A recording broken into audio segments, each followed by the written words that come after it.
We dreamt of a trip for our 20th anniversary to a new, far-off destination. And then we made that dream a reality.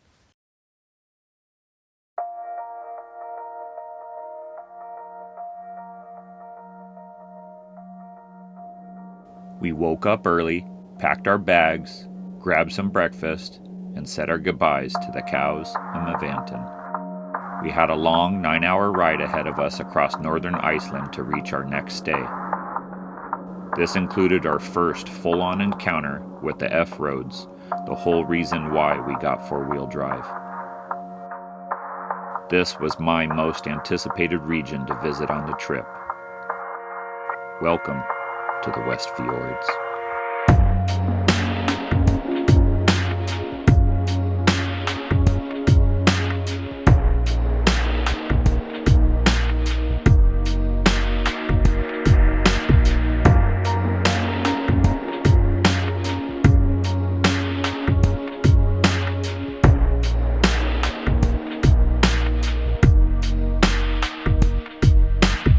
On our travels into the WestFjords, there is a hot pot along the way that is famous on social media, but off the beaten path.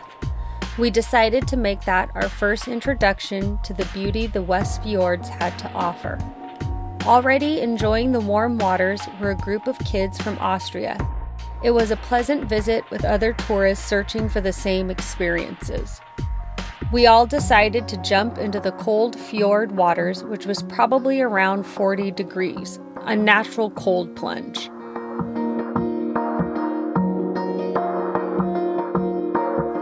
After a long day of driving, we arrived at our home in Tálknafjörður. It's a summer house with incredible ocean views. The next morning, we headed out towards another main attraction marked on our map. We followed our route, and just like our prior drives, Iceland did not disappoint. We came across another waterfall along the side of the road that was not only beautiful, but also supplied electricity to the cute little house next to it.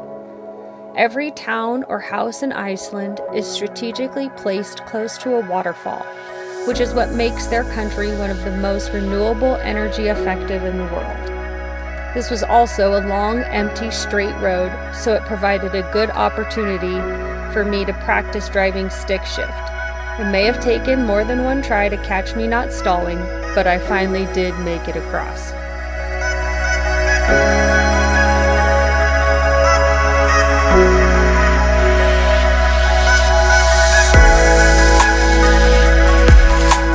Dynjandi is a waterfall we've probably watched over 200 times on YouTube. Known as the jewel of the WestFjords, there was no denying its magnificence.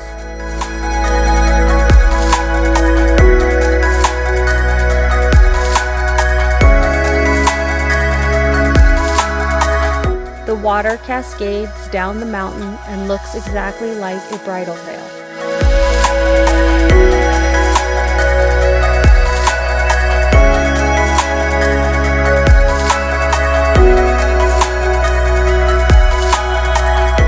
It is about a 15-minute hike to the top, and 7 more waterfalls greet you along the way.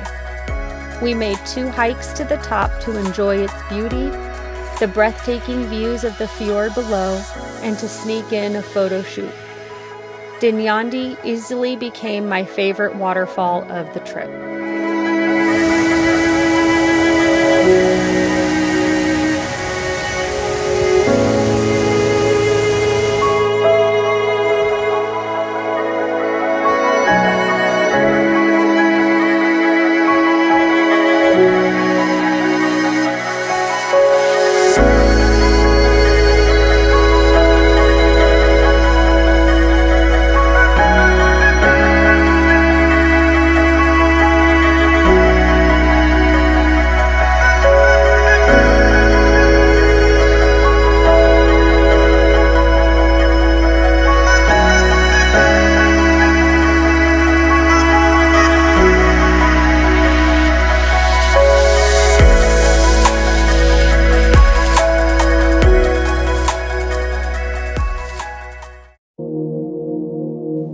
Dynjandi was an incredible experience, but on the trek there I spotted something off in the distant snowpack that I wanted to explore.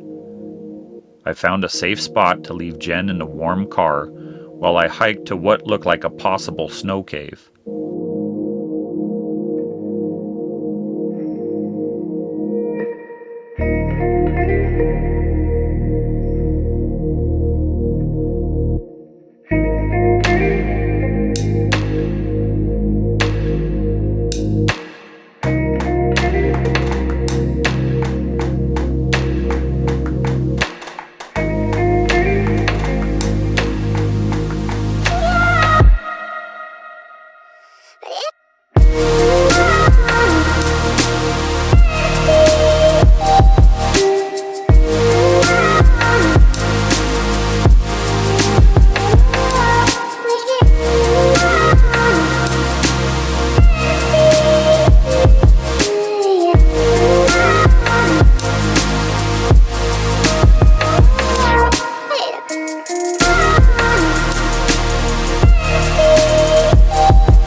I was so excited with what I had discovered, I raced back to show my other half what I had found.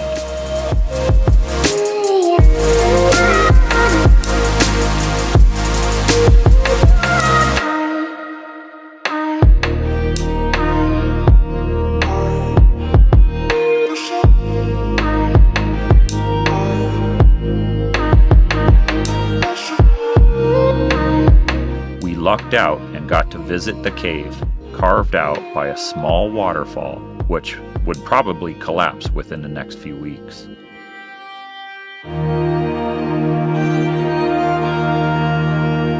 After refilling our water supply from nature's faucet, it was on to the next little gem that we passed on our journey earlier to Dynjandi.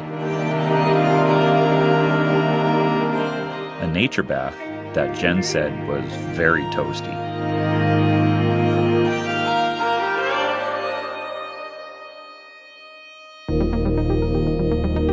This in turn connected to a large pool with crazy views.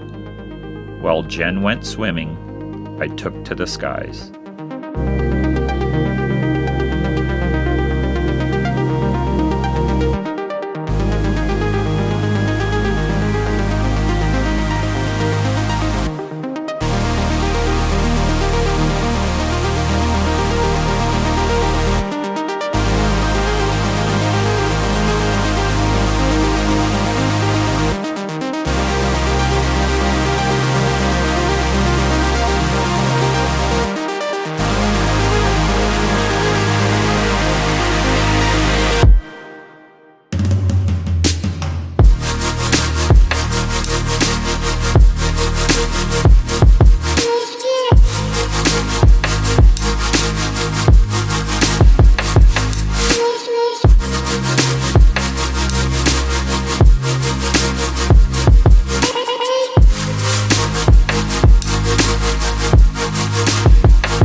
After checking out one of Iceland's famous shipwrecks, it was time to settle in for the evening. There was nothing open for dinner, so we relied on our food stash and made a fantastic breakfast. Again, Icelandic dairy is bomb! While we ate, we reflected on our newly made memories in the WestFjords.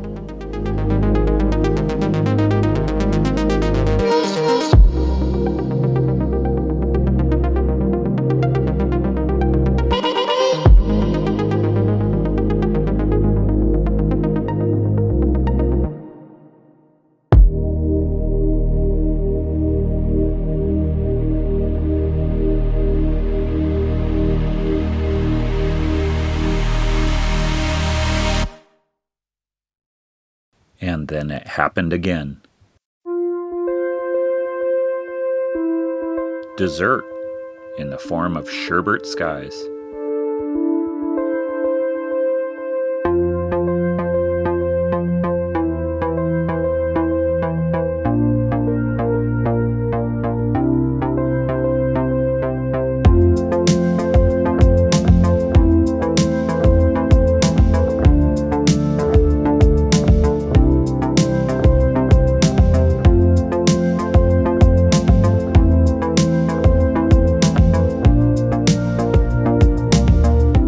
As our time in the WestFjords was coming to an end, we grabbed our chips, salsa, and Pepsi for one last day at the beach. We sat on our beach towel to enjoy the sun and sea, albeit a little chillier than back home.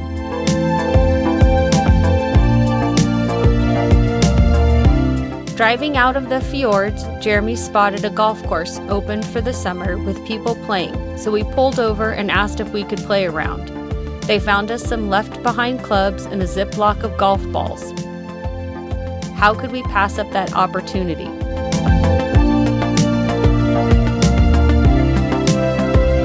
We even signed the player's book to let everyone know the kids from California were there.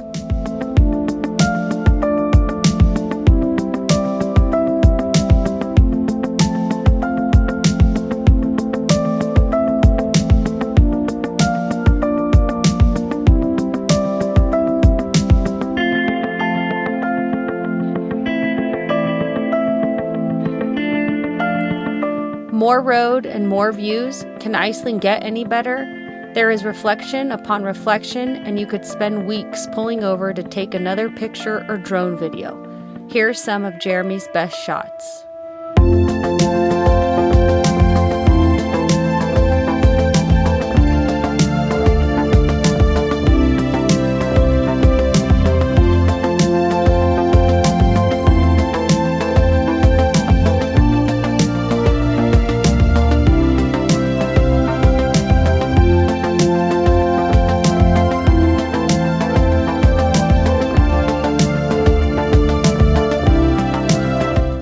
Then I made Jeremy stop again to say hi to more of my horse friends.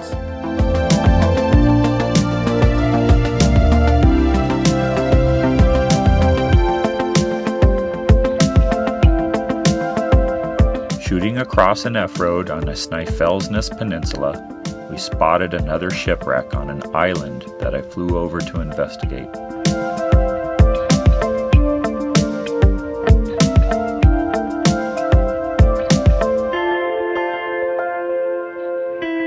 We made a quick pit stop at a cute little town on the map that was another location used in the Walter Mitty movie.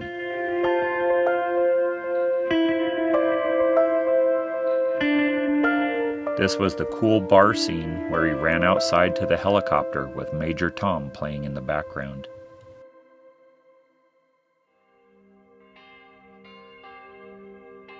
Church bells were ringing the entire time through town for sunset. It was so quiet, except for the beautiful sound of the bells. I had to find a source and revel in the moment.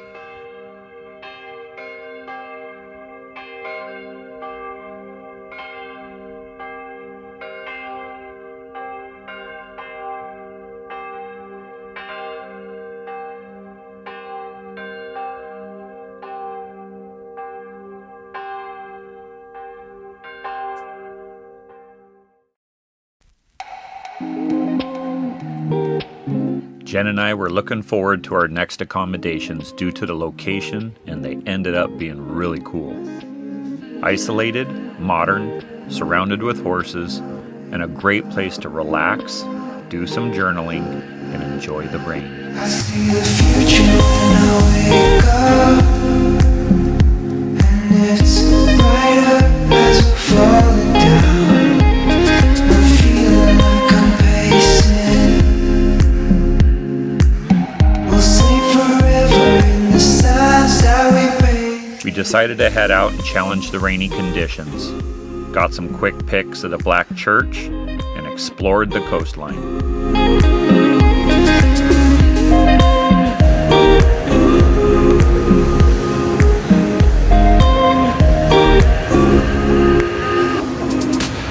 It's not fair when I'm falling down. I wanna feel with you. Where The rain was victorious and we had to strip, but when we got back, good old Grundon town was clearing up for the evening.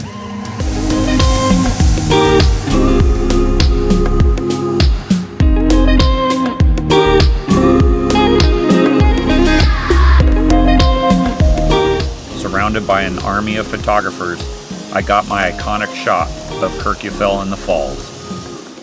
And then up, and away! With you, alone together we're pacing. Kirkjufell is the most photographed mountain in the country.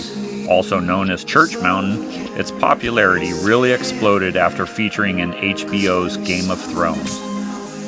Hiking to the summit was an expectation of mine while planning the trip, but due to the rain, we agreed to live vicariously through this lucky gentleman to the left.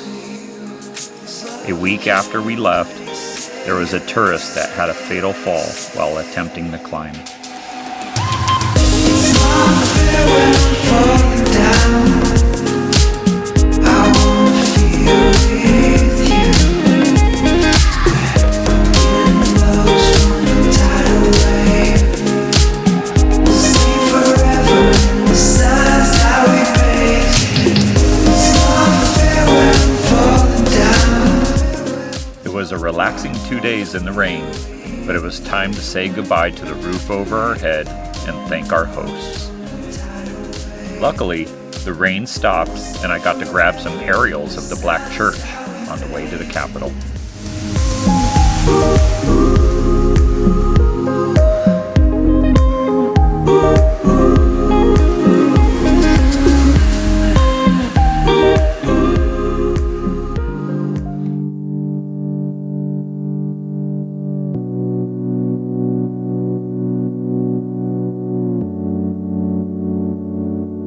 As the end of our Iceland adventure approached, we made our way to Reykjavik, Iceland's capital.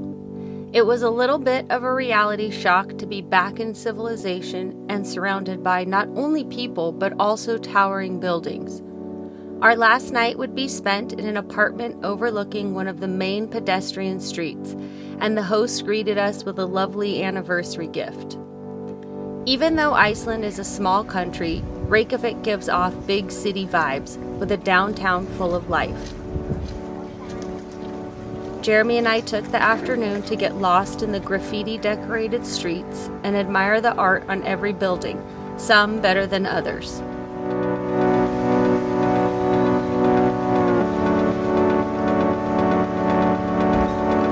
A visit to Reykjavik isn't complete without seeing the Sun Voyager Viking ship that adorns the harbor.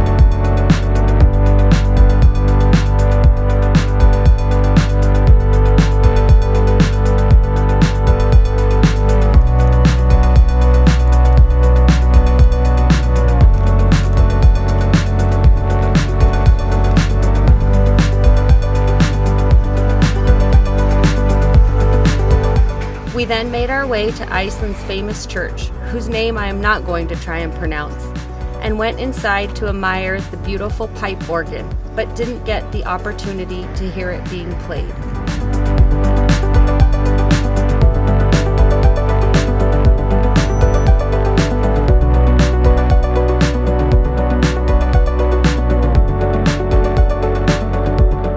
Iceland videos show lots of kitties, so I was excited. But we only got the pleasure of seeing this one. Our stroll took us on the famous Rainbow Road that goes right down the heart of the city, through souvenir shops and restaurants. After our stroll, it was off to experience one last gift from Iceland. The Blue Lagoon was probably the most important place to visit on my list. It was the only ticket I bought before we left for our trip. This might be the most famous place in Iceland for tourists and locals alike. It's like the Disneyland of Iceland. This was the perfect place to relax and reflect on our amazing trip. The weather was a little cloudy when we first got in, but again we were blessed with an amazing sunset.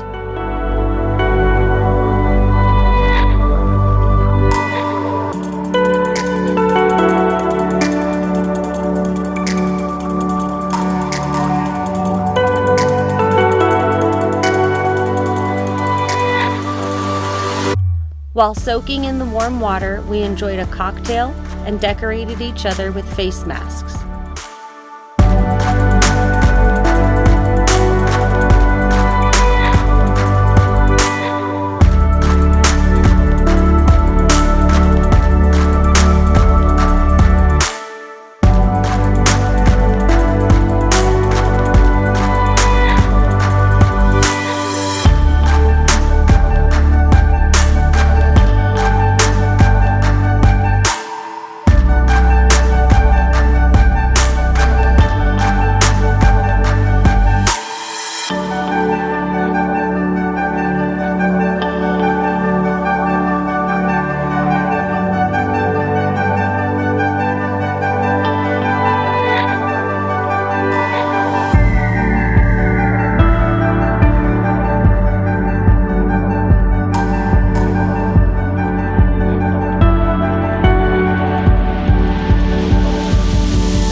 In comparison to the Mavic nature bath, there was no rotten egg smell, and it really had a true spa-like atmosphere.